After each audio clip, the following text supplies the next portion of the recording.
എല്ലാവർക്കും news first മലയാളത്തിന്റെ പുതിയൊരു വീഡിയോയിലേക്ക് സ്വാഗതം. ക്രിക്കറ്റ് വാർത്തകൾ ആദ്യമേ അറിയാൻ ഈ ചാനൽ മറക്കാതെ സബ്സ്ക്രൈബ് ചെയ്യുക.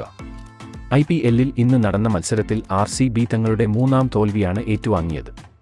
കോഹ്ലി, ഡ്യൂപ്ലസിസ്, മാക്സ്വെൽ, സിറാജ് തുടങ്ങി വമ്പൻ താരങ്ങൾ ഉണ്ടായിട്ടും RCBക്ക് ഇന്ന് അടിപതറി. ഒന്ന് പൊരുതുക പോലും ചെയ്യാതെയാണ് RCB പരാജയപ്പെട്ടത്. ബൗളിംഗിൽ മികച്ച പ്രകടനം RCB പുറത്തെടുത്തപ്പോൾ ബാറ്റിംഗിൽ അവർക്ക് അടിപതറി. രാഹുലിന്റെ ക്യാപ്റ്റൻസിയിൽ രണ്ടാം വിജയമാണ് ലക്നൌ ഇന്ന് നേടിയത്. ഇന്ന് കളി തോറ്റ ശേഷം RCB ക്യാപ്റ്റൻ ഡ്യൂപ്ലസിസ് പറഞ്ഞത് ഇങ്ങനെയായിരുന്നു: ഞങ്ങൾക്ക് ഒരുപാട് തെറ്റുകൾ ഇന്ന് സംഭവിച്ചു. പ്രധാനമായും ബാറ്റിംഗിൽ ആണ് ഞങ്ങൾക്ക് പണി കിട്ടിയത്. ഓപ്പണിംഗിൽ ഞാൻ കുറച്ചുകൂടി ശ്രദ്ധിച്ച് കളിക്കേണ്ടിയിരിക്കുന്നു.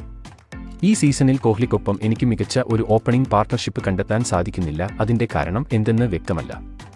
ഇന്ന് ഞങ്ങൾക്ക് ഒരു നല്ല ഓപ്പണിംഗ് കൂട്ടുകെട്ട് കിട്ടിയിരുന്നെങ്കിൽ ഒരുപക്ഷേ ഇന്നത്തെ കളി ഞങ്ങൾ ഈസിയായി ജയിച്ചേനെ. കോഹ്ലിക്കും മാക്സ്വെല്ലിനും തങ്ങളുടെ ഫോം വീണ്ടെടുക്കാൻ ഇതുവരെ സാധിച്ചിട്ടില്ല. അതാണ് ഞങ്ങൾ എല്ലാ കളിയും തോൽക്കുന്നത്. IPLൽ മികച്ച റെക്കോർഡ് ഉള്ള താരങ്ങളാണ് ഇരുവരും. പക്ഷേ അവർക്ക് ഈ സീസണിൽ യാതൊന്നും തന്നെ ചെയ്യാൻ സാധിക്കുന്നില്ല. ഒരുപക്ഷേ കോഹ്ലി തന്റെ ഫോം വീണ്ടെടുത്താൽ ഈ സീസണിലെ കപ്പ് ഞങ്ങളുടെ കയ്യിൽ തന്നെയിരിക്കും.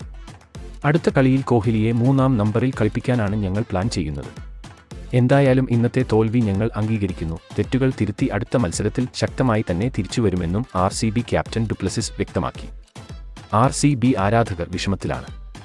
ലക്നൌവിന് എതിരെയും RCB നാണം കെട്ട തോൽവിയാണ് ഏറ്റുവാങ്ങിയത്. ഈ സീസണിലെ കപ്പ് RCB നേടും എന്നായിരുന്നു പ്രവചനം ഉണ്ടായിരുന്നത്. എന്നാൽ തികച്ചും വിപരീതമായ സംഭവങ്ങളാണ് ഇപ്പോൾ നടക്കുന്നത്. കോഹ്ലി, മാക്സ്വെൽ എന്നിവരാണ് RCBയുടെ കരുത്ത്. പക്ഷേ അവർക്ക് അവരുടെ ഫോം കണ്ടെത്താൻ സാധിക്കുന്നില്ല. ആവശ്യമില്ലാത്ത ഷോട്ടുകൾ കളിച്ച് വെറുതെ വിക്കറ്റ് വലിച്ചെറിഞ്ഞു കളയുകയാണ് അവർ. ആകെക്കൂടെ പാട്ടിദാർ മാത്രമാണ് ഒന്ന് പൊരുതി നോക്കിയത്. എന്തായാലും RCB ഈ സീസണിലെ 3-ാം പരാജയമാണ് ഇന്ന് ഏറ്റുവാങ്ങിയത്. അപ്പോൾ ഇന്നത്തെ RCB ലക്നൌ മത്സരത്തെക്കുറിച്ചുള്ള നിങ്ങളുടെ അഭിപ്രായം താഴെ കമന്റ് ചെയ്യുക.